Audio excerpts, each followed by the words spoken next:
জয় হিন্দ বন্ধুসকল, স্বাগতম জনাইছো মোৰ ইউটিউব চেনেললৈ। আশা কৰিছো সকলোৰে প্ৰেক্টিচ ভালদৰে চলি আছে। তো বন্ধুসকল, আপোনালোকৰ আসাম পুলিচ ABUBৰ ফিজিকেল ষ্টেণ্ডাৰ্ড টেষ্ট আৰু ফিজিকেল এফিচিয়েঞ্চি টেষ্ট সকলো ডিষ্ট্ৰিক্টতে সমাপ্ত হৈছে। এতিয়া হৈ আছে কি আসাম কামাণ্ডৰ ফিজিকেল ষ্টেণ্ডাৰ্ড টেষ্ট আৰু ফিজিকেল এফিচিয়েঞ্চি টেষ্ট, মানে ডিচেম্বৰ মাহতে আসাম কামাণ্ডৰ ইণ্টাৰভিউ সকলো ডিষ্ট্ৰিক্টতে সমাপ্ত হ'ব। তাৰ পাছত আহিলে কি আপোনালোকৰ এতিয়া আসাম পুলিচ ABUBৰ ৰিটেন টেষ্ট আৰু SI ৰিটেন টেষ্ট। সকলোৱে মনতে ভাবি আছে যে আপোনালোকৰ আসাম পুলিচ ABUBৰ ৰিটেন টেষ্ট কেতিয়া অনুষ্ঠিত কৰা হ'ব বা SI ৰিটেন টেষ্ট কেতিয়া অনুষ্ঠিত কৰা হ'ব, আসাম পুলিচ ABUBৰ ফিজিকেল কাট অফ লিষ্ট কেতিয়া ওলাব, সকলোৱে এইটোৱে ভাবি আছে। এতিয়া প্ৰথমতে মই আপোনালোকক এটা কথা ক'ব বিচাৰিছোঁ। অলপ দিনৰ আগত এটা ঘোষণা কৰিছিলে মামাই যে 10 মে'ৰ আগত আপোনালোকক সকলো ইণ্টাৰভিউ সমাপ্ত কৰি এপইণ্টমেণ্ট হাতত দিবলৈ আপোনালোকক চেষ্টা কৰিব। গতিকে যদি মে'ত আপোনালোকৰ এপইণ্টমেণ্ট পায় তেনেহ'লে আপোনালোকৰ হাতত সময় আছে মাত্ৰ 4 মাহ।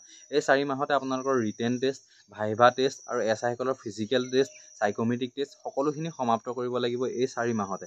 তেনেহ'লে আপোনালোকৰ চাওক কিমান সোনকালে হ'বলৈ গৈ আছে আপোনালোকৰ এই প্ৰচেছটো।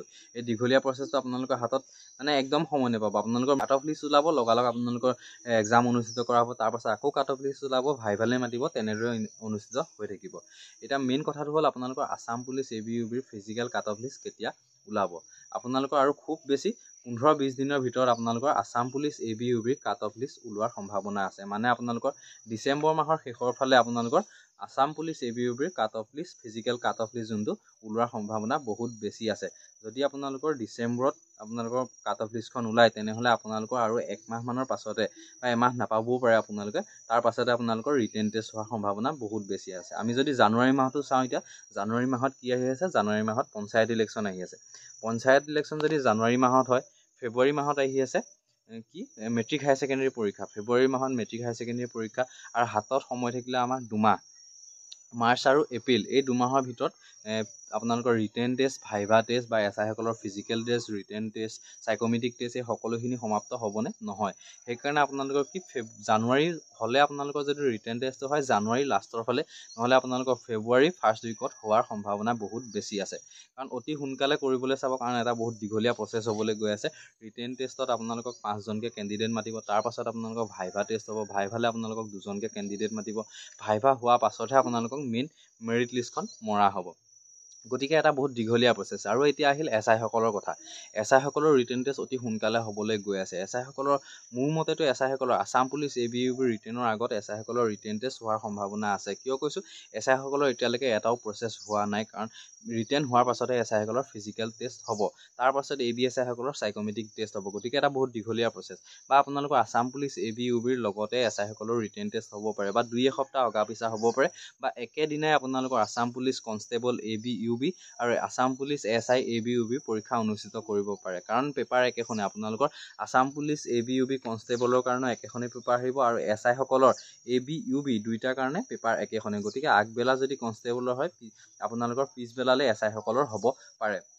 তেনেকুৱা হ'ব পাৰে, বা আপোনালোকৰ কি SI সকলৰ আগতো হ'ব পাৰে, ডিচেম্বৰ মাহতো আপোনালোকৰ SI সকলৰ ৰিটেন টেষ্ট অনুষ্ঠিত হোৱাৰ সম্ভাৱনা আছে, বা আপোনালোকৰ আসাম পুলিচ ABUB কনষ্টেবলৰ আগত বা তাৰ পাছত আপোনালোকৰ SI সকলৰ ৰিটেন টেষ্ট হোৱাৰ সম্ভাৱনা আছে। গতিকে ক'ব নোৱাৰি, মানে আপোনালোকৰ এই 1.5 মাহ আৰু এমাহৰ ভিতৰতে আপোনালোকৰ সকলো টেষ্ট হ'ব 100%, আৰু 1 মাহ 1.5 মাহৰ ভিতৰতে আপোনালোকৰ কি ৰিটেন টেষ্ট, SI সকলৰ written test, Assam police ABUB কনষ্টেবলৰ ৰিটেন টেষ্টটো হোৱাৰ সম্ভাৱনা বহুত বেছি আছে।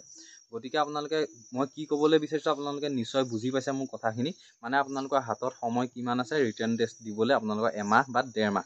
এই 1 মাহ 1.5 মাহৰ ভিতৰত আপোনালোকে চিলেবাছ কমপ্লিট কৰিব লাগিব। লাগিলে সেয়া কনষ্টেবলে হওক বা SI হওক, সকলো চিলেবাছ কমপ্লিট কৰিব লাগিব আৰু 1 মাহ 2 মাহৰ ভিতৰত।